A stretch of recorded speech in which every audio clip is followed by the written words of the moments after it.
আমি একটা জিনিসকে চাপিয়ে দিলাম, মানে আপ টু বটম, আমি বলে দিলাম সেটা নিচের দিকে সবাই পালন করবে, সেটাকে না করে বটম আপ অর্থাৎ অংশগ্রহণমূলক, আমি নিচের থেকে জেনে জেনে আসবো যে আসলে মানুষ কি চায়, মানুষ কি বলতে চায়।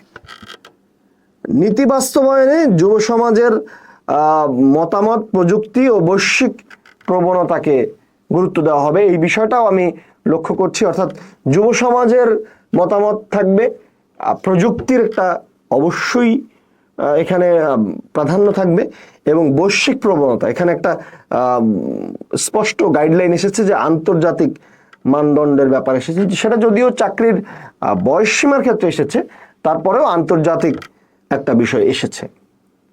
এরপরে একটা স্পষ্ট একটা চমৎকার একটা অ্যাঙ্গেল আমরা পেয়েছি।